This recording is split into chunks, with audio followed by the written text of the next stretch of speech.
만국의 근원 하나님 온 백성 찬송 드리고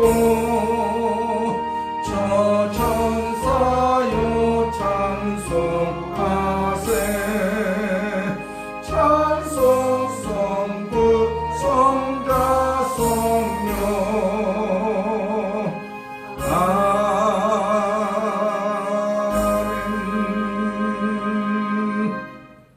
전능하사 천지를 만드신 하나님 아버지를 내가 믿사오며 그 외아들 우리 주 예수 그리스도를 믿사오니 이는 성령으로 잉태하사 동정녀 마리아에게 나시고 본디오 빌라도에게 고난을 받으사 십자가에 못 박혀 죽으시고 장사한 지 사흘 만에 죽은 자 가운데서 다시 살아나시며 하늘에 오르사 전능하신 하나님 우편에 앉아 계시다가 저리로서 산자와 죽은 자를 심판하러 오시리라. 성령을 믿사오며 거룩한 공예와 성도가 서로 교통하는 것과 죄를 사하여 주시는 것과 몸이 다시 사는 것과 영원히 사는 것을 믿사옵나이다. 아멘. 은혜 받으실 하나님의 말씀은 요한복음 3장 1절부터 3절까지 말씀입니다.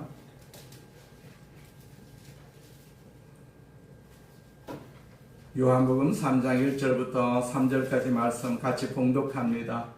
그런데 바리새인 중에 니고데모라 하는 사람이 있으니 유대인의 지도자라. 그가 밤에 예수께 와서 이르되 랍비여 우리가 당신은 하나님께로부터 오신 선생인 줄 아나이다. 하나님이 함께 하시지 아니하시면 당신이 행하시는 이 표적을 아무도 알 수 없음이니이다.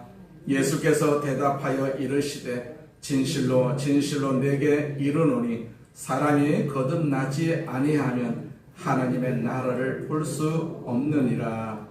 아멘. 옆 사람과 인사합니다. 예수님 안에서 좋은 일이 있습니다. 예수님 안에서 항상 좋은 일이 있습니다. 우리 저 앞에 있는 표 우리 선포 한번 하겠습니다. 세 번 같이 선포합니다. 나는 하늘의 복 땅의 복을 받았습니다. 나는 하늘의 복 땅의 복을 받았습니다. 나는 하늘의 복 땅의 복을 받았습니다. 아멘. 하나님 아버지 우리에게 복 주심을 감사합니다. 아멘. 이 세상을 살아갈 수 있는 그 복을 우리에게 주심을 감사합니다. 아멘. 이스라엘 백성들이 430년 동안 애굽에서 노예 생활을 했습니다. 하나님께서 그 노예 생활에서 해방하게 하여 주셔서 광야 생활하게 하신 그 하나님의 그 뜻이 하나님 아버지 앞에 항상 복을 받는 귀한 도구로 이스라엘 백성들을 축복하신 40년이었습니다. 우리 아버지 하나님께서 우리가 광야 같은 이 세상을 살면서 하나님께서 우리에게 이렇게 복 주고 계심을 우리는 믿습니다. 아멘. 그 복이 오늘 우리 가운데 임하여 주셔서 우리를 건강하게 하여 주옵시고 아멘. 우리에게 항상 저주가 떠나가고 하나님의 성령의 역사가 넘치게 하여 주셔서 아멘. 재물의 복도 누리게 하여 주셔서 아멘. 주님 앞에 온전하게 쓰임받게 하여 주옵소서. 아멘. 예수님의 이름으로 기도드립니다. 아멘. 아멘. 요한복음 3장 1절부터 3절까지 말씀을 가지고 영생을 얻는 일이라는 제목으로 같이 은혜를 나누고자 합니다. 원래 요한복음 3장 1절부터 15절까지가 본문의 내용인데 너무 길어서 3절까지만 잘랐으니까 같이 말씀을 나누면서 15절까지 우리가 같이 말씀을 나누겠습니다. 사람이 가지고 있는 가장 진한 열망이 무엇일까요? 가장 뜨거운 열망이 무엇일까요? 그것은 아마 내가 변화되고 싶다, 새로운 삶을 살고 싶다. 우리가 새로운 삶을 살고 변화가 되면 우리가 새로운 어떤 그런 정신을 가지고 이상을 가지고 살아갈 수가 있지 않겠어요? 그런 열망이 우리 가운데 아마 있을 것입니다. 사람이 새로운 미래를 향해서 나아가기 위해서는 제일 중요한 것이 우리가 과거로부터 해방이 되는 것이라고 할 수가 있습니다. 과거에 매여 있으면 우리가 앞으로 진행을 할 수가 없지 않겠어요? 과거로부터 해방. 물론 사람들이 그 과거의 영향을 극복한다는 것이 그렇게 쉬운 일은 아닙니다. 어떻게 우리가 과거를 씻어버리고 새로운 미래를 향해서 걸어가는 새로운 사람이 될 수가 있을까요? 자, 새로운 사람이 되는 것을 성경에서는 거듭난다, 그렇게 말씀하고 있어요. 거듭난다. 요즘 세상에서도 거듭난다는 단어를 많이 사용을 합니다. 무슨 정치가 거듭나야 한다, 사회가 거듭나야 한다, 무슨 역사가 거듭나야 한다, 이렇게 거듭난다는 그런 단어가 흔하게 사용이 되니까 거듭난다라는 이 본래의 의미를 잃어버렸어요. 이 거듭난다는 단어를 성경에 처음 사용했을 때 거듭난다는 것이 무엇일까요? 우리가 읽었던 이 본문에 한 사람의 이야기가 나옵니다. 이 사람은 어떤 사람입니까? 매우 사회적으로 존경을 받는 사람이었어요. 그런데 이 사람이 예수님을 찾아갑니다. 그 시간이 언제입니까? 밤중이었다, 그렇게 기록을 하고 있어요. 예수님과 이 사람이 나누는 대화의 주제는 소위 거듭남의 주제였어요. 거듭남의 주제. 오늘 본문 말씀에서 이 사람이 어떻게 거듭났는지 이 사람의 이야기를 우리가 같이 나누면서 우리도 반드시 거듭나야 한다라는 사실을 우리가 깨달아야 될 줄로 믿습니다. 자, 첫째로 보면 누가 거듭나야 할까요? 1절 말씀해 보니까 그런데 바리새인 중에 니고데모라 하는 사람이 있으니 유대인의 지도자라, 그렇게 기록을 하고 있어요. 니고데모라는 사람은 바리새인이었다라고 말을 합니다. 바리새인이 옛날에는 아주 좋은 말이었어요. 지금은 뭐 바리새인 그러면 거의 위선자처럼 여겨지지만 예수님 당시에 바리새인들은요, 어깨에 힘을 주고 다녔어요. 그리고 그들은 그 당시 사회 도덕적인 계층에 속해 있었던 사람들입니다. 그들은 하나님 말씀, 하나님 율법을 지키고 수호하던 일을 그렇게 역할을 그렇게 감당했던 그런 사람들입니다. 그러나 그들은요, 율법을 완성하신 예수 그리스도를 알아보지 못했습니다. 오늘 본문에 나오는 이 사람의 이름이 뭐였습니까? 니고데모라고 했어요. 니고데모. 승리자라는 이름을 가지고 있어요. 뜻을 가지고 있습니다. 뛰어난 사람이다, 탁월한 사람이다 라는 뜻을 가지고도 있습니다. 아주 좋은 이름이죠. 좋은 이름입니다. 이름만 좋은 것이 아닙니다. 이 사람의 삶의 조건이 아주 좋았던 사람입니다. 그는 유대인이었어요. 유대인들은요, 하나님의 선민이라는 그러한 선민의 프라이드를 가지고 살아가는 사람들이거든요. 나는 하나님의 택하신 백성이다, 그런 프라이드를 가지고 있었어요. 그리고 이 사람은 지도자였어요.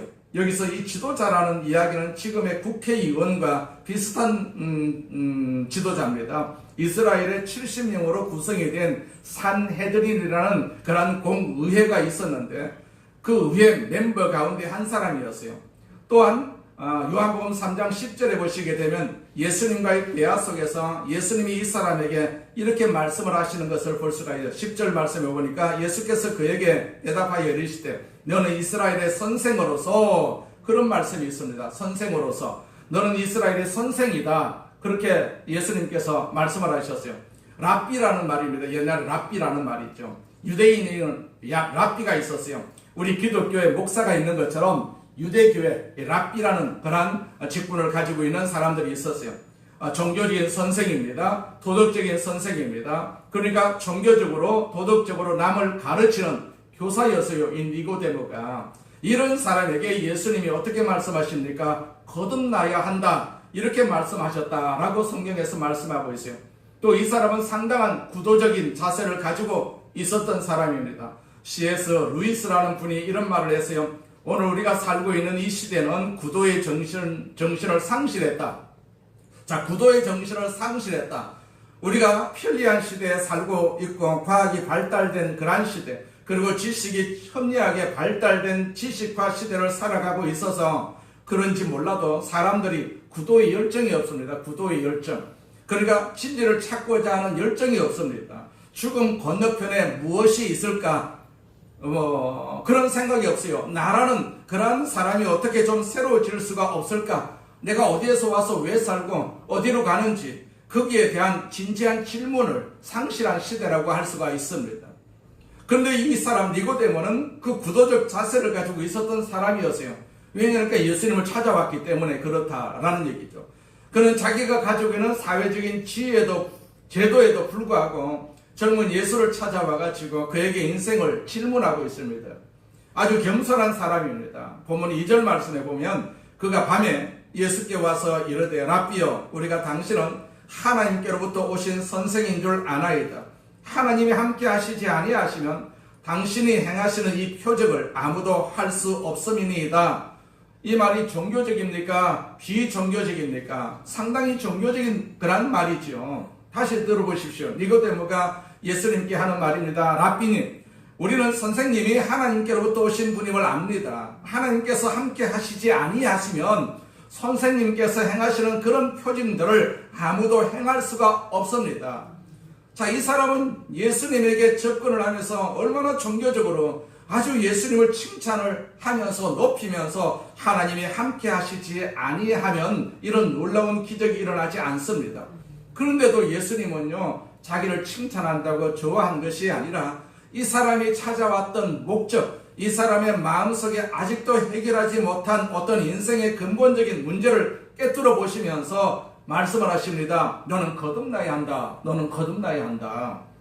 자, 이 사람이 가지고 있는 사회적 지위, 종교적인 경험이 있습니다. 또 자기가 가지고 있었던 철학적인 얘기가 있습니다. 인생에 대한 모든 자기의 지식에도 불구하고, 그리고 존경받는 자기의 위치에도 불구하고 아직도 이 사람이 거듭나지 못하고 있다면 지금 거듭나야 한다. 그렇게 예수님께서 말씀을 하십니다. 예수님의 이 말씀은 누구를 위한 것입니까? 이 말씀은 바로 오늘 예배 드리는 우리에게도 적용이 되는 말씀이지 않겠어요? 누가 거듭나야 됩니까? 저와 여러분이 거듭나야 되는 것입니다. 당신은 거듭나야 한다. 예수님이 이 말씀을 니고데모에게 하셨어요.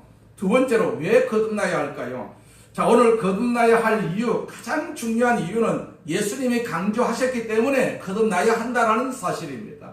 예수님이 니고데모라는 사람과 대화한 내용을 읽어보시게 되면 예수님이 계속해서 거듭나야 한다, 이 말씀을 계속해서 반복하시는 것을 볼 수가 있어요. 3절 말씀 보면 예수께서 대답하여 이르시되 진실로 진실로 내게 이르노니 사람이 거듭나지 아니하면 하나님 나라를 볼 수가 없느니라, 그렇게 말씀하셨어요. 사람이 거듭나지 아니하면 하나님 나라를 볼 수가 없다고 말합니다. 5절 말씀에 보면 예수께서 대답하실 때 진실로 진실로 내게 이르노니 사람이 물과 성령으로 나지 아니하면 하나님 나라에 들어갈 수 없느니라, 그렇게 말씀하셨어요. 물과 성령으로 거듭나야 한다라고 말합니다. 또 7절 말씀에 보니까 내가 내게 거듭나야 하겠다 하는 말을 놀랍게 여기지 말라. 자, 이 짤막한 대화 속에서 벌써 3번씩이나 우리 예수님이 거듭나야 한다라고 강조하고 있음을 볼 수가 있어요. 거듭나야 한다. 꼭 거듭나야 한다. 그 말을 3번씩이나 강조를 하셨어요. 왜 이렇게 반복을 합니까? 우리가 같은 말을 반복하는 이유가 어디 있습니까? 강조하기 위해서 반복을 하는 것이거든요. 예수님이 이렇게 그렇게 강조를 하셨어요. 거듭나야 한다는 것을 강조를 하셨어요. 이건 거듭나도 좋고 안 나도 좋은 것이 아닙니다. 이 선택의 문제가 아니다라는 얘기입니다. 이것은 꼭 거듭나셔야 합니다. 당신은 반드시 거듭나셔야 합니다. 이렇게 강조를 하셨어요. 그렇다면 우리도 거듭나야 되지 않겠어요? 거듭나야 되죠. 거듭나야 할 이유가 어디에 있습니까? 이 거듭나야만이 하나님 나라와 관련이 있기 때문에 거듭나야 된다라는 얘기입니다. 우리가 거듭나지 아니하면 하나님 나라와 관련이 없습니다. 본문 5절에 보면은 예수께서 대답하시되 진실로 진실로 내게 이르노니 물과 성령으로 나지 아니하면, 그러니까 사람이 거듭나지 아니하면 하나님 나라에 들어갈 수가 없다고 했어요. 하나님 나라에 들어갈 수가 없습니다. 거듭나지 아니하면. 또 3절에 보면 예수께서 대답하여 이르시되 진실로 진실로 내게 이르노니 사람이 거듭나지 아니하면 하나님 나라를 이제 어떻게 한다고요? 볼 수도 없다, 그렇게 말씀하고 있어요. 하나님 나라를 볼 수도 없다고 했어요. 하나님 나라에 들어갈 수도 없는 것은 물론이거니와 하나님 나라를 볼 수도 없다고 했어요. 거듭나지 아니하면. 하나님 나라는 구경도 못한다라는 얘기, 구경도 못한다. 그래서 이 말씀을 우리가 쉽게 받아들여서 거듭나지 못하면 천국까지 못한다는 얘기거든요. 천국까지 못한다. 이건 사실입니다. 그러나 천국은 미래에만 있는 것이 아닙니다. 우리가 꼭 죽어서 가는 것이 아닙니다. 우리가 이 땅에 사는 동안에도 천국을 충분히 경험할 수가 있습니다. 부분적이지만은, 불완전하지만은 이 땅에서도 우리가 충분히 천국을 경험할 수가 있습니다. 그것은 천국의 주인이신 하나님을 내 마음속에 영접하고 하나님의 다스림을 받으면, 하나님의 인도를 받으면, 하나님의 통치를 받으면 하나님의 나라를 경험하는 것입니다. 우리 김용석 집사님이 이제 화요일 날 수술을 해가지고 이렇게 서울대 병원에서 있다가 이제 어제 그제인가 이렇게 퇴원해가지고 요양병원에 이제 지금 계시는데 아까 전화를 해보니까 상당히 상태가 좋대요. 병원에서도 그러고 지금도 이렇게 요양하고 있는 며칠 안 됐지만은 요양하고 있는 동안에 괜찮다는 얘기입니다.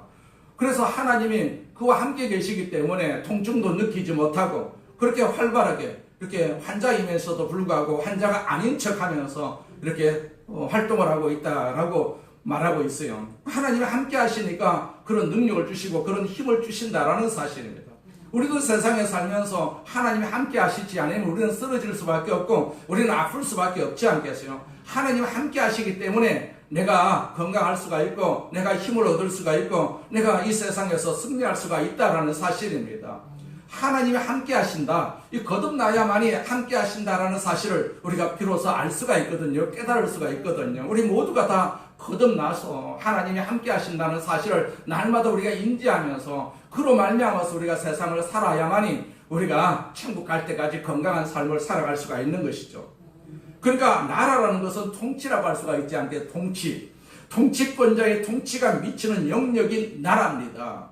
우리가 인생의 주인을 하나님을 모시고 정말로 하나님 통치를 받으면 하나님의 통치하는 나라의 현상들을 우리가 체험할 수밖에 없습니다. 우리는 하나님 백성이기 때문에 하나님 나라의 체험을 하고 있다라는 얘기입니다. 이 세상에서도. 하나님 나라가 어떤 나라입니까? 하나님의 나라. 그러면 사람마다 그리는 그런 하나님 나라를 그리는 모습이 또 다 다를 수도 있습니다. 배고픈 사람은 하나님의 나라 그러면 실컷 배 터지게 먹는 나라다 이렇게 생각할지도 모릅니다. 또 집이 없는 사람은 아름다운 집이 예비되어 있다라고 생각을 할 것입니다. 사람마다 하나님 나라를 그리는 모습이 다 다릅니다. 사람들이 하나님 나라에 대한 연상의 이미지가 다 다른데 하나님 나라의 본질이 뭐냐면 사도 바울은 어떻게 말합니까? 로마서 14장 17절 말씀을 보면 하나님의 나라는 먹는 것과 마시는 것이 아니요 오직 성령 안에 있는 의와 평강과 희락이라 그렇게 말씀을 하셨어요. 사도 바울은 하나님 나라의 본질에 대해서 세 가지 단어를 사용을 합니다. 강조를 합니다. 의와 평강과 희락이다 그렇게 강조를 했어요. 자, 천국의 주이신 하나님은 주인이신 하나님은 의로운 하나님이시죠. 의로운 하나님이십니다. 공의로우시고 정의로우신 하나님이십니다. 하나님의 통치하는 나라는 어떤 나라입니까? 정의로운 나라입니다. 정의로운 나라. 사람이 통치하는 나라는 정의로운 나라가 아닙니다. 불의한 나라입니다.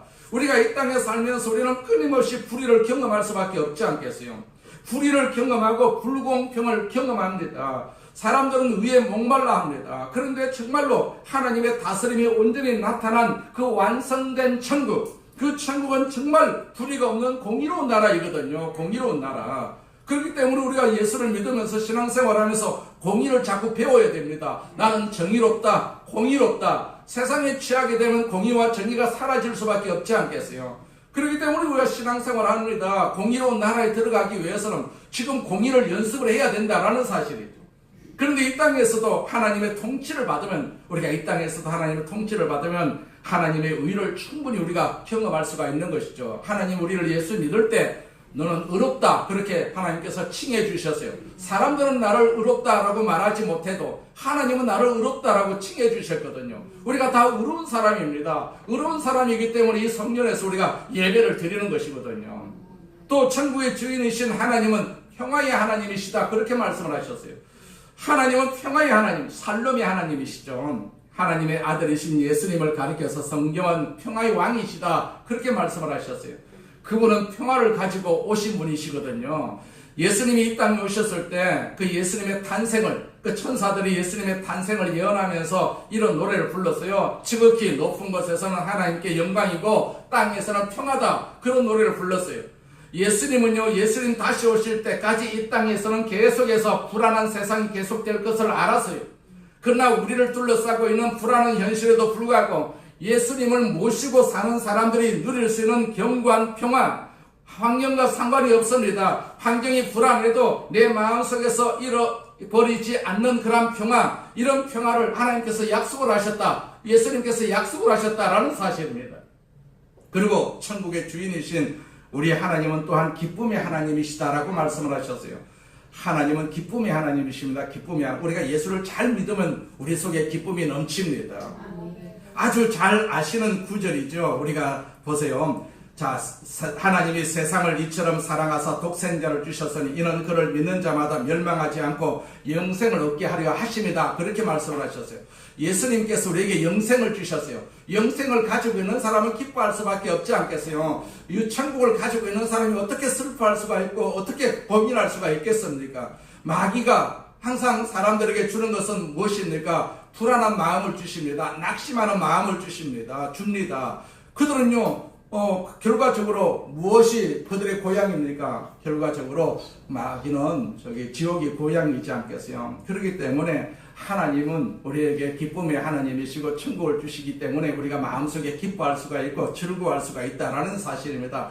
그렇기 때문에 세상에 살면서 나는 천국 간다, 나는 천국의 백성이다, 이걸 자꾸 생각하면 기뻐할 수밖에 없습니다. 아파도 천국을 생각하면 아프지 않고 기뻐할 수가 있지 않겠어요? 문제가 있어도 내가 천국의 백성이다 라는 사실을 우리가 항상 입술로 고백하면 그 천국의 능력을 통해 가지고 문제도 해결해 주시는 것 아니겠어요? 자, 오늘 보면 우리가 쭉 보면서 지금 예수님이 니고데모라는 사람과 대화를 하고 있는 것이 1절부터 15절 말씀이거든요. 그 다음 절이 16절 말씀입니다. 16절. 요한복음 16절이 예수님과 니고데모와의 대화의 결론이라고 우리가 생각을 할 수가 있어요. 대화의 결론이 무엇입니까? 거듭나야 한다. 거듭난 사람은 예수님을 진짜 믿게 된다라는 사실이죠. 거듭난 결과가 참된 믿음입니다. 그런데 16절에 보니까 하나님이 세상을 이처럼 사랑하사 독생자 예수 그리스도를 주셨으니 이는 그를 믿는 자마다, 그러니까 거듭나서 참으로 예수를 믿는 자마다 어떻게 된다고 그랬습니까? 멸망하지 않는다. 그 다음에 뭡니까? 영생을 얻게 된다. 지옥 가지 아니하고 천국 간다라는 뜻입니다.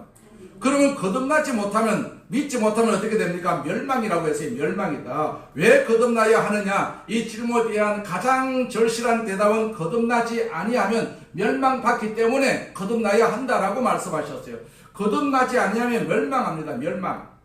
옛날에 그 청교도들이 전도할 때 쓴 말 가운데 이런 말을 많이 썼다고 합니다. 한번 들어보세요. 사람이 두 번 태어나면 한 번만 죽고, 한 번만 태어나면 두 번 죽는다. 그 사람이 두 번 태어나면 한 번만 죽고, 한 번만 태어나면 두 번 죽는다고 그랬어요. 사람이 두 번 태어나면 몇 번 죽습니까? 한 번만 죽습니다. 그러나 사람이 한 번 태어나면 몇 번 죽습니까? 두 번 죽는다고 했어요. 두 번 죽는다는 말이 무슨 말입니까? 여러분, 성경에 보면 둘째 사망이라는 말이 나옵니다. 둘째 사망. 두 번째의 사망을 가리키고 있어요. 그 요한계시록 21장 8절에 있는 말씀입니다. 읽어드리겠습니다. 그러나 두려워하는 자들과 믿지 아니하는 자들과 흉악한 자들과 살인자들과 음행하는 자들과 점술가들과 우상 숭배자들과 거짓말하는 모든 자들은 불과 유황으로 타는 못에 던져지리니 이것이 둘째 사망이라, 그렇게 말씀을 하고 있어요. 무슨 단어가 나옵니까? 둘째 사망이라는 단어가 나옵니다. 여기 두려워하는 자가 누굽니까? 무엇인가 잘못한 것이 하나도 없으면 두려울 것이 없는데 두려워합니다. 두려워하는 것은 우리의 죄의 한 결과라고 볼 수가 있지 않겠어요? 죄가 있으면 두려울 수밖에 없습니다. 믿지 아니하는 자들, 믿지 않는 자는 믿지 않는 것은 죄가 아니다라고 말을 하는지 몰라도, 근데 여기 죄인의 리스트 속에는 믿지 않는 자들도 들어가 있어요. 믿지 않는 자들과 그랬어요. 그 다음에 흉악한 자들, 또 살인자들, 음행자들, 점술가들, 우상 숭배자들, 모든 거짓말하는 자들이 불과 유황으로 타는 못에 던져지리니 라고 말씀하셨어요. 이것을 원색적으로 쉽게 말을 하자면은 지옥 간다, 그 말입니다. 지옥 간다. 그것이 바로 둘째 사망이라는 얘기입니다. 둘째 사망. 사람은 다 죽습니다. 우리도 다 죽어요. 사람이 한번 죽는 것은 정한 이치다, 그렇게 말씀을 하셨어요. 그런데 단순히 죽는다는 것보다 우리가 더 두려워해야 할 것은 죽음 자체가 아니라 죽음 다음에 오는 죽음이 있어요. 내가 죽어서 내가 살아왔던 삶에 대한 심판을 받는다. 하나님의 심판이 있는데 그 심판의 결과로서 하나님의 진노를 경험하게 되고 지옥의 영원한 형벌을 받습니다. 그것이 둘째 사망이다라니, 둘째 사망이다, 두 번째 사망이다. 그런데 우리가 두 번 태어나면 몇 번 죽습니까? 한 번 죽는다고 했어요. 두 번 태어나면 한 번만 죽는데 한 번만 태어나면 두 번 죽습니다. 그 둘째 사망이 있어요. 우리는 인간으로 한 번 태어나고 살고 있어요.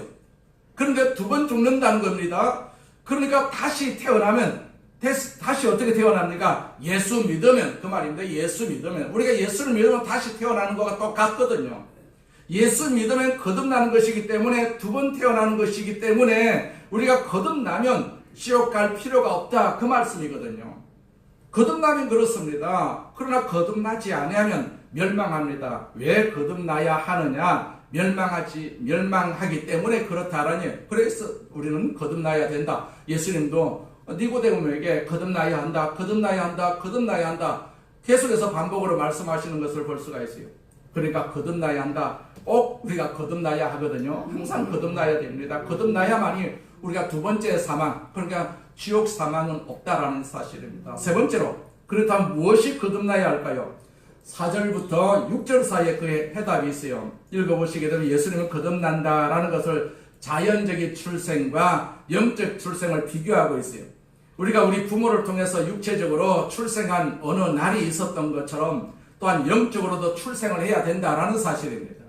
거듭나는 것이 무엇입니까? 그것은 내가 육체적으로 태어나서 인간이 된 것처럼 영적으로 태어나서 영적인 출생에 의한 그 새로운 창조, 내가 영적으로 다시 한번 출생해서 새로운 존재가 되어야 한다, 그 말씀이거든요. 그럼 영적으로 출생을 어떻게 하는 겁니까? 그래서 니고데모라는 사람도 어려웠던 것 같습니다. 이분이 사회적으로는 굉장히 존경을 받는 사람이고 심지어 종교적으로도 남을 가르치면서도 예수님이 하시는 말씀을 잘 알아듣지를 못합니다. 그래서 3절에 진실로 진실로 내게 이르노니 사람이 거듭나지 아니하면 하나님 나라를 볼 수가 없느니라. 그랬더니 4절에 니고데모가 이런 반문을 하지요. 사람이 늙었는데 그가 어떻게 태어날 수가 있겠습니까? 어머니 뱃속에 다시 들어갔다가 태어날 수야 없지 않습니까? 그렇게 반문을 합니다. 예수님이 영적으로 말씀을 하셨는데 니고데모는 그것을 육적인 차원에서 이해를 하고 있습니다. 그러니까 예수께서 대답하시되 진실로 진실로 내게 이르노니 사람이 물과 성령으로 태어나지 아니하면, 그랬어요.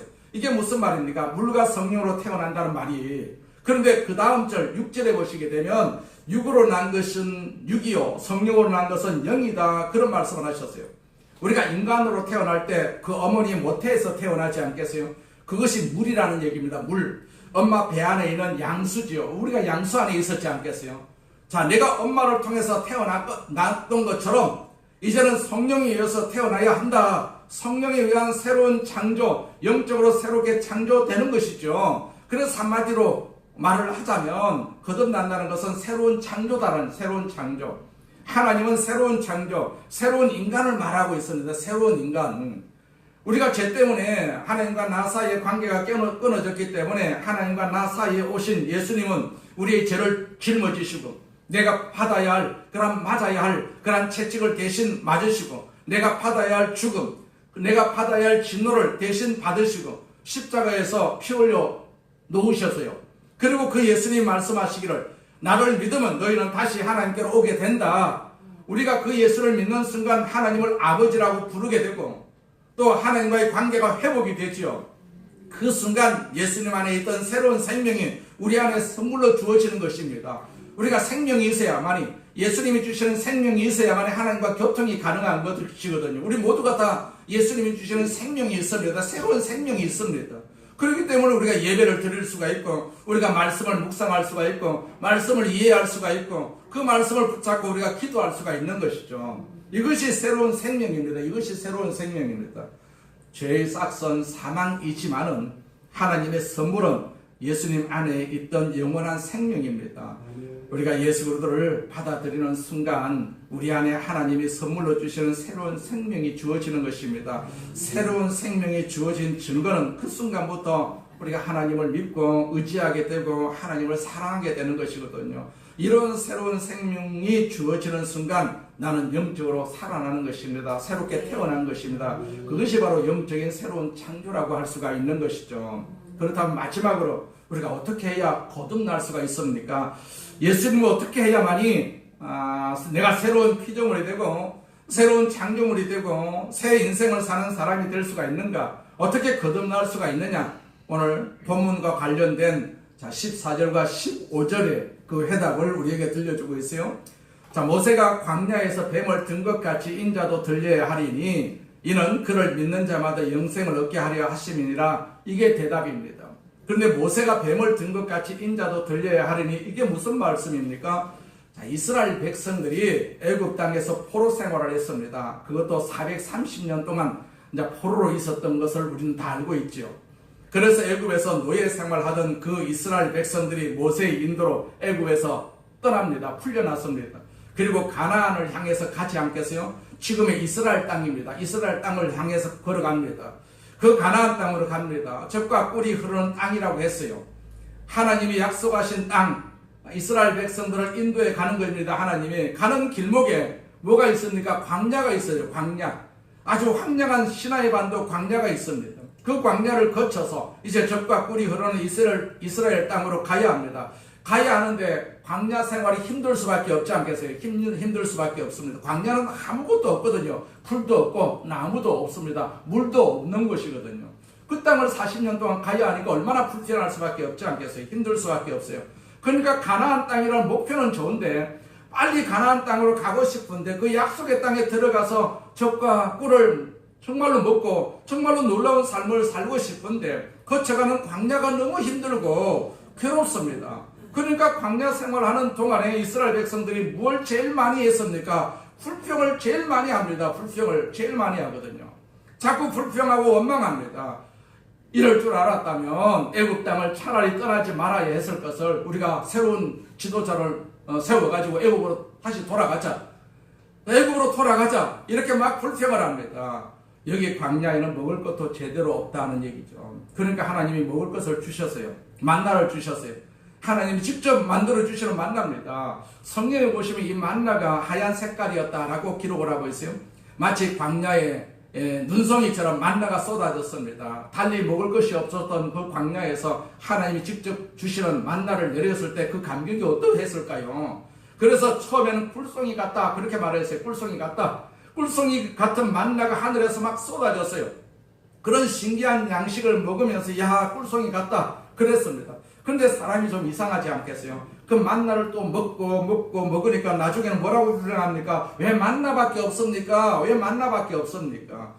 사람은요 자기가 받고 누리는 축복에 익숙해지다 보면 그 축복을 더 이상 축복으로 생각하지 않습니다. 자기가 누리는 축복에 익숙해지게 되면요 그 축복을 잊어버립니다. 사람들은 잊어버립니다. 그런데 하나님이 그걸 제일 싫어하는 것 아십니까? 제일 싫어하는 거. 내가 축복을 받고 살고 있는데 내 힘으로 이 축복을 받았다. 그렇게 생각을 하고 하나님 앞에 거만하게 되어드는 교만하게 생각하는 그런 사람들이 하나님이 제일 싫어하거든요. 이스라엘 백성들이 나중에는 뭐라고 그럽니까? 자, 만나밖에 없습니까? 만나밖에 없습니까? 그러다가 그 다음에 어떻게 말합니까? 이 박한 식물을 싫어한다. 그렇게 말했어요. 자, 이 박한 식물이라고 했어요. 하나님이 주신 축복을 가지고 이 보잘것없는 음식은 이제 진저리가 납니다. 그래서 진저리가 납니다. 하나님이 그때 제일 화가 나신 것 같습니다. 그래서 어떻게 했습니까? 불뱀을 보내세요. 불뱀을 보내세요. 불뱀을 보내서 이스라엘 백성들을 막 물었어요. 백성들이 막 죽어갑니다. 그러니까 다시 모세에게 와가지고 이스라엘 백성들을 살려달라고 당신이 좀 기도하라고. 그래서 모세가 기도합니다. 하나님, 이 백성을 그대로 죽이시겠습니까? 그랬더니 그때 하나님이 모세 보고 저 장대가 있는데 그 장대 끝에 노뱀을 만들어서 달아라. 그랬습니다. 그 불뱀에 물렸는데 장대 끝에 노뱀을 매달아라. 그리고 그 장대 끝에 노뱀을 쳐다보는 사람마다 살리라. 이렇게 말하고 다녀라. 모세가 장대 끝에 노뱀을 매달고 돌아다니면서 이 장대 끝에 노뱀을 쳐다보면 여러분은 다 살 것입니다. 이때 사람들은 어떤 반응을 보였을까요? 어떤 사람은 웃기네. 우리가 뱀에 물려서 이 뱀소리만 들어도 지긋지긋한데 또 뱀을 쳐다봐. 어떤 사람은 그건 미신이다. 우리가 여러 방법으로 다 치료해봐도 치료가 안 되는데 장대 끝에 노뱀을 쳐다보면 산다고 안 쳐다봅니다. 안 쳐다봅니다. 그러면서 계속해서 죽어가지 않겠어요. 그런데 그 중에 한 사람이 아주 단순한 마음을 가진 한 사람이 있었어요. 구도의 마음을 가진 사람이죠. 이 사람이 바로 진리를 찾는 사람들이 가져야 할 가장 소중한 마음의 자세라고 볼 수가 있죠. 그 자세가 무엇인 줄 아십니까? 단순한 마음이 단순한 마음. 우리가 예수를 믿으면 복잡하게 믿으면 하나님이 별로 좋아하시지 않습니다. 단순하게 그냥 믿으면 됩니다. 순종하라면 순종하고 그냥 믿으라고 그러면 믿으면 되거든요. 우리가 예수를 믿는 것도 여러 가지 복잡한 생각을 가지고 진리를 따지고 무슨 이성을 가지고 따지고 그러면요, 우리가 예수를 제대로 믿을 수가 없습니다. 그냥 내 이성은 저버리고 바울처럼 그냥 나는 믿습니다. 그렇게 생각하고 믿어야만이 온전한 믿음이 될 수가 있는 것이죠. 아주 단순한 마음을 가진 한 사람이 우리가 별별 노력을 다 했는데 안 나았잖아. 이 병으로 계속해서 우리가 죽어가고 있잖아. 그렇다면 하나님 만들어주신 구원의 방법이라면 하나님을 한번 믿어봐야지 하고 단순한 마음으로, 단순한 믿음으로 모세가 높이 매달아 놓은 그 노뱀을 쳐다봤어요. 그 노뱀을 보았는데 더 이상 나빠지질 않습니다. 몸이 괜찮았습니다. 나았습니다. 이 사람이 얼마나 놀랐을까요? 그 다음에 이 사람이 어떻게 했을까요? 돌아다니면서 사람들에게 뭐라고 했을 것 같습니까? 야, 나 나았다. 나 노뱀에 물렸는데 나았다. 나 죽어가다가 저 노뱀, 뱀에 물려서, 불뱀에 물려서 죽어가다가 노뱀을 쳐다보라고 해가지고 쳐다보니까 나 나았다. 새로운 생명을 얻었다고, 새로운 삶을 얻었다고 소리 칠 수밖에 없지 않겠어요? 그런데 어떤 사람들은 그것을 비웃으면서 계속해서 죽어가는 사람들이 있습니다. 또 어떤 사람은 이 사람을 따라서 이 사람이 전해준 이 좋은 뉴스, 복음의 소식을 듣고 쳐다보고 노뱀을 쳐다보고 살았습니다. 또 살았습니다. 살아나는 사람들이 여기저기서 생겨났습니다. 다시 한번 잘 보세요. 14절에 모세가 광야에서 뱀을 든 것 같이 그랬어요. 뱀을 든 것 같이 그 다음에 뭡니까? 인자도 들려야 하리니 그랬어요. 인자가 누굽니까? 인자는 사람의 아들이라는 말이거든요. 그런데 인자는 예수님을 가리키는 말입니다.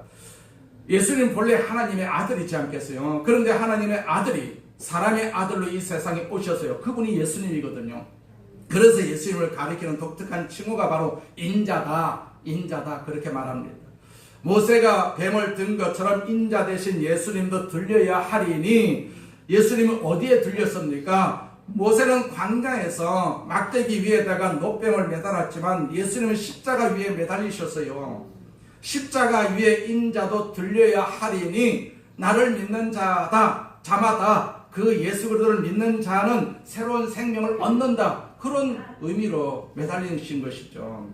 불뱀에 물린 이스라엘 백성들을 위해서 하나님 모세에게 장대 끝에 노뱀을 매달아 놓으라고 했어요. 그런데 동일하신 하나님이 죄로 말미암아서 여러분과 제가 죄 때문에 불안하고 죄 때문에 인생에서 갈등과 고통을 겪고 마지막에는 죄 때문에 죽어야 하고 또 이 죄 때문에 하나님 심판을 피할 수가 없었어요. 그런데 이 죄인들을 위해서 하나님은 예수 그리스도를 죄인으로 대신 십자가에 매달아 놓으셨어요. 잘 들어보세요. 불뱀에 물린 이스라엘 백성들을 위해서 하나님 모세에게 장대 끝에 노뱀을 매다신 것입니다. 동일하신 하나님이 죄로 말미암아서 지금 죽어가고 있는 인생들을 위해서 예수님을 보내시고 예수님이 우리 죄를 다 뒤집으시고 우리 죄를 대신 담당하시고 예수님이 죄인이 되어가지고 십자가에 지금 매달려 계시는거든. 죄인이 되어서 매달렸습니다. 누구 대신입니까? 우리 대신에 나 대신 때문에 그러하다는 얘기입니다. 이해가 되십니까? 모세가 광야에서 뱀을 든 것 같이 인자도 들려야 하리니 예수님도 들려야 하리니 예수님도 들려야 하리니 그 예수 그리스도를 바라보고 믿는 순간 내가 이 죄의 문제를 해결해 보라고 내가 가지고 있는 인간으로서의 좌절과 갈등과 모순과 부조리를 해결해 보려고 몸부림을 쳐보았어요. 결심도 해보고 무슨 참선도 해보고 별 노력을 다해도 내 인생이 새로워지지 않습니다. 그리고 나는 죽어가고 있어요. 그런데 하나님이 나를 사랑하셔가지고 예수 그리스도 보내주셨어요. 그게 요한복음 3장 16절 말씀이지요. 하나님께서 세상을 이처럼 사랑하셔서 외아들을 주셨으니 이는 그를 믿는 사람마다 멸망하지 않고 영생을 얻게 하려는 것이다.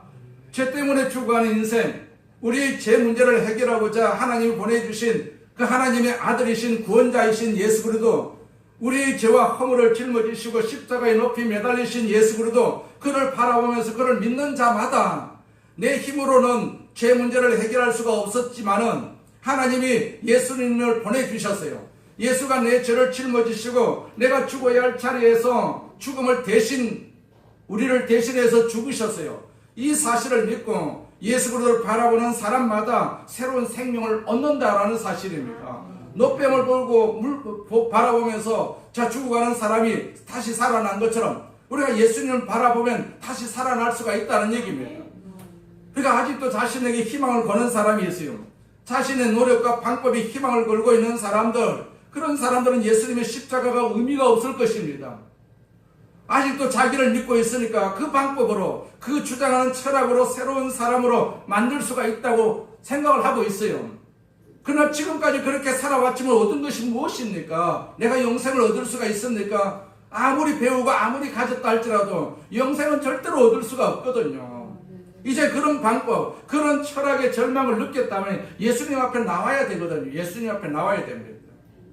그리고 십자가에서 내 죄를 짊어지시고, 그리고 나 대신 보배로운 피를 흘리시면서 돌아가신 예수 그리스도를 우리가 바라보아야 됩니다.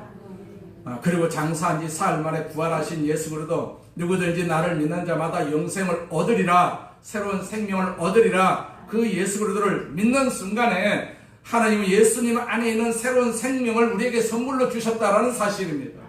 새로운 생명이 내 속에 선물로 주어졌어요. 이 새로운 생명을 예수님을 통해서 받은 사람들을 보시면서 예수님은 이렇게 말씀하시지 않겠어요? 야, 너 새로워졌구나, 거듭났구나.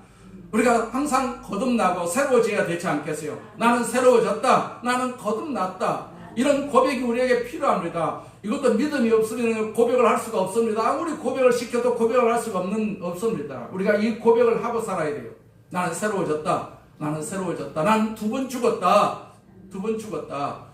그렇기 때문에 둘째 사망은 없습니다. 한 번만 우리가 죽는 것입니다. 죽는 것도 그냥 죽는 것입니까? 우리는 천국에서 사는 것이죠. 영원히 사는 것입니다. 그래서 우리가 죽는 사람을 죽었다 말하지 않고 그냥 부활했다, 승천했다, 그렇게 말하고 있지 않겠어요? 그래서 장례식장에서도 천국 환송식이다, 그렇게 이제 우리가 이름을 바꿔서 그렇게 장례식을 우리가 치르는 것을 볼 수가 있는 것이죠. 우리가 다 새로워졌어요. 우리 장로님도 새로워졌고, 우리 권사님들도 새로워졌고, 안수 집사님들도 다 새로워졌어요. 우리 집사님도 새로워지고 다 새로워졌습니다. 우리가 다 거듭난 사람이거든요. 거듭난 사람이기 때문에 우리가 이 자리에 성전에 앉아 있는 것입니다. 거듭나지 아니하면 이 자리에 올 수가 없지 않겠어요? 그래서 거듭난 것에 대해서 우리가 더욱더 기뻐하고 즐거워하고 또 늘 찬송하는 그런 삶을 사시기를 바랍니다. 우리가 찬송이 얼마나 중요하다는 사실을 알 수가 있어요. 우리가 거듭나지 아니하면 찬송을 부를 수가 없거든요. 그래서 우리가 집에서 다른 데서도 우리가 찬송을 많이 하면 내가 거듭난 그런 증거다라는 사실을 우리는 알 수가 있어요. 그 찬송을 통해 가지고 질병도 낫고 저주도 사라지고 사탄의 역사도 사라지는 것을 우리가 충분히 경험할 수가 있지 않겠어요? 우리 오늘 예배 드리는 우리 모두에게 이런 거듭남의 축복이 있기를 주의 이름으로 축원을 드립니다. 전능하신 하나님 아버지 감사합니다. 우리 아버지 하나님께서 우리를 사랑하시고 우리를 축복하심을 감사합니다. 우리를 예수님을 믿게 하시고 거듭나게 하여 주셔서 이렇게 천국을 노래하고 천국을 준비하는 도구로 삼아주심을 감사합니다. 우리 입술에서 찬양이 끝이지 않게 하여 주옵시고 이 찬양을 통해서 하나님을 영화롭게 하는 귀한 도구로 사용되게 하여 주시옵소서. 이 시간에 주님 앞에 감사해서 주님 앞에 열심히 기도하기를 원합니다. 이 생명을 주신 것에 대해서 감사하기를 원합니다. 아버지 찬양하기를 원합니다. 이 찬양 속에 하나님이 영광을 받으시고 우리에게 더 큰 축복으로 다가오시는 역사를 경험하는 복된 시간 되게 하여 주시옵소서. 예수님의 이름으로 기도드립니다. 아멘. 우리 찬송을 부르면서 찬송을 들으면서 우리 통성으로 기도하겠습니다. 할렐루야. 전능하신 하나님 아버지 감사합니다. 하나님 영광을 받으시옵소서. 우리 아버지 하나님 예수님과 함께 우리가 살아가고 있습니다. 예수님께서 우리에게 생명을 주셨습니다. 그 예수님을 날마다 우리가 바라봅니다. 이 시간을 통해서도 예수님 바라봅니다. 예수님의 손을 붙잡습니다. 예수님의 능력을 경험합니다. 그 예수님의 피로 말미암아서 우리가 하나님 아버지 낫게 하여 주시고 우리를 축복하여 주심을 감사합니다. 우리에게 영생을 주심을 감사합니다. 영생을 주심을 감사합니다. 이 영생을 예수님께서 우리에게 주심을 감사합니다. 우리 장로님에게 주시고 우리 권사님들에게 주시고 우리 안수 집사님들에게 주시고 우리 집사님들에게 주심을 감사합니다. 이 영생을 통해 하나님을 찬송하고 하나님께 감사하는 복된 삶을 살아갈 수 있도록 인도하여 주심을 감사합니다. 주님 영광을 받으시옵소서. 영광을 받으시옵소서. 아버지 우리에게 천국을 주심을 감사합니다. 천국을 주심을 감사합니다. 주님을 바라봅니다. 주님을 의지합니다. 주님 안에 모든 것이 있습니다. 주님 안에 모든 것이 있습니다. 내 인생의 주님이십니다. 아버지 내 마지막의 삶을 주님께서 책임져 주십니다. 하나님 아버지 그 하나님을 바라보고 주님을 바라보고 살아가는 저희들 되게 하여 주심을 감사합니다. 오 전능하신 하나님 아버지 주의 영으로 충만하게 하여 주옵소서. 주의 영으로 충만하게 하여 주옵소서. 이 믿음을 주시옵소서. 이 깨달음을 주시옵소서. 주님의 성령으로 충만하게 하여 주옵소서. 성령이 의지합니다. 성령이 의지합니다. 바람같이 물같이 생수같이 우리 가운데 임하여 주시옵소서. 임하여 주시옵소서. 임하여 주시옵소서. 아버지 하나님을 믿고 의지하는 믿음으로 충만하게 하여 주시옵소서. 할렐루야. 전능하신 하나님 아버지 감사합니다. 우리가 믿음으로 가슴에 손을 얹고 주님 앞에 기도하고 또 아픈 것이 있으면 그 믿음의 손을 아픈 것에 얹고 기도합니다. 전능하신 하나님 아버지 우리를 거듭나게 하시고 새로운 생명을 주심을 감사합니다. 아멘. 우리가 옛 생명이 아니고 새로운 생명을 얻었습니다. 예수님께서 주시는 생명입니다. 새로운 생명입니다. 이 새로운 생명 안에는 질병이 없습니다. 저주도 없습니다. 사탄의 역사도 없습니다. 오늘 이 시간 예수님의 이름으로 명하노니 다시 한번 예수님의 그 피 묻은 손으로 우리를 안수하여 주시옵소서. 우리를 안수하여 주시옵소서. 그래서 육신의 질병이 다 떠나가게 하여 주심을 감사합니다. 관절의 질병도 떠나갈지어다. 허리 척추의 질병도 떠나갈지어다. 위의 질병도 떠나갈지어다. 간의 질병도 떠나갈지어다. 폐 질환도 떠나갈지어다. 장의 질환도 떠나갈지어다. 우리 아버지 하나님께서 우리를 깨끗하게 치료하여 주심을 감사합니다. 예수님께서 우리를 치료하시기 위해서 이 땅에 오셨습니다. 많은 병자를 고쳐주셨습니다. 그 능력이 우리 가운데도 임하게 하여 주심을 감사합니다. 오늘 이 시간 예수님께서 오셔서 우리를 치료하여 주심을 감사합니다. 우리를 만져주심을 감사합니다. 우리를 안수하여 주심을 감사합니다. 더러운 질병은 떠나갈지어다. 우리 육신을 괴롭히는 모든 질병은 떠나갈지어다. 사망의 권세도 떠나갈지어다. 사망의 권세도 떠나갈지어다. 영생의 권세를 주심을 감사합니다. 우리는 다 영원히 살 것입니다. 그 영생의 권세를 주심을 감사합니다. 그 영생의 권세를 통해서 우리 육신을 이기게 하여 주옵소서. 질병을 이기게 하여 주심을 감사합니다. 우리를 고쳐주심을 감사합니다. 우리를 낫게 하여 주심을 감사합니다. 하나님 아버지 특별히 아버지 하나님 우리 가정을 위해서 기도합니다. 아버지 하나님 직장을 사업장을 위해서 기도합니다. 하나님 저주는 떠나갈지어다. 사업장의 저주는 떠나갈지어다. 아버지 직장에서도 저주가 떠나갈지어다. 우리 자녀들이 자손들이 하나님 머리 되게 하여 주심을 감사합니다. 직장에서도 머리가 되고 하시는 사업에도 하나님께서 축복하여 주셔서 재물의 복을 받게 하여 주시옵소서. 손자 손자들에게도 은혜 베풀어 주심을 감사합니다. 공부할 때 하나님께서 지혜를 주셔서 모든 공부 과정을 잘 이수하게 하여 주옵시고 이로 말미암아서 하나님께서 사용하시는 지도자로 세우시는 역사도 있게 하여 주시옵소서. 천대까지 그 복을 하나님께서 허락하여 주심을 감사합니다. 우리가 믿음의 도구입니다. 새로운 생명을 얻은 믿음의 도구입니다. 거듭난 도구입니다. 하나님께서 우리 자녀들 자손들을 축복하여 주심을 감사합니다. 주님 영광을 받으시옵소서. 우리 늘 찬송하면서 살기를 원하오니 하나님 입술에서 찬송이 떠나지 않게 하여 주옵시고 거듭난 생각이 떠나지 않게 하여 주옵시고 하나님 앞에 영광을 돌리는 도구로 쓰임받게 하여 주시옵소서. 예수님의 이름으로 기도드립니다. 아멘.